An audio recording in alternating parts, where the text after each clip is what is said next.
കഴിഞ്ഞ ദിവസം രാത്രി ഒരു നോമ്പുതോറും പരിപാടിയൊക്കെ കഴിഞ്ഞതിന് ശേഷം ഞങ്ങളിങ്ങനെ വെറുതെ ഇരുന്നപ്പോൾ നിർമ്മല പറഞ്ഞു അവൻ്റെ വീടിൻ്റെ അടുത്തത് ഒരു കുലുക്കി സർവത്തിൻ്റെ കട ഉണ്ട്, അവിടെ ഒരു സ്പെഷ്യൽ സാധനം ഉണ്ടെന്ന് പറഞ്ഞിട്ട് വിളിച്ചുകൊണ്ട് പോയതാട്ടാ.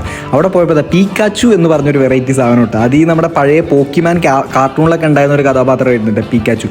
ആ പേരിൽ ഒരു അടിപൊളി ഐറ്റം നമ്മുടെ ഈ പാഷൻ ഫ്രൂട്ടിൻ്റെ ഈ സ്ക്വാഷ് ഇട്ടിട്ട് അതിനകത്ത് പാലും കടലയൊക്കെ മിക്സ് ചെയ്തിട്ട് കുലുക്കിയിട്ട് അടിക്കുന്ന ഒരു സാധനം കേട്ടോ. അത് അടിച്ചുകൊണ്ടിരുന്ന മച്ചാൻ ഭയങ്കര വൈബിലാണ് അത് അടിക്കുന്നത്.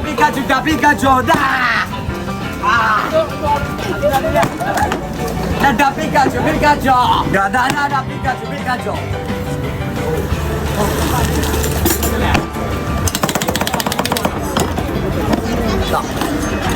അപ്പോൾ അത് ഉണ്ടാക്കുന്ന മച്ചാൻ്റെ ആറ്റിറ്റ്യൂഡും ആ കറക്കലും പരിപാടിയൊക്കെ കണ്ടപ്പോൾ ഞങ്ങൾക്ക് എന്തായാലും ഇതൊന്ന് കുടിക്കണമെന്നുണ്ട്. അപ്പോൾ ഞങ്ങൾ ഓരോ ഗ്ലാസ് എല്ലാവരും പീക്കാച്ചു കുടിച്ചിട്ടാണ്. സംഭവം കിടിലൻ സാധനമായിരുന്നു, നമുക്കൊരു വെറൈറ്റി എക്സ്പീരിയൻസ് ആയിരുന്നു കേട്ടോ. ഞാനിതുവരെ ഈ സാധനം കുടിച്ചിട്ടില്ല. അപ്പോൾ നിങ്ങൾ എവിടെയെങ്കിലും പീക്കാച്ചു എന്ന് പറഞ്ഞ സാധനമൊക്കെ കാണുന്നുണ്ടെങ്കിൽ ഒന്ന് ട്രൈ ചെയ്ത് നന്നാവും കേട്ടോ.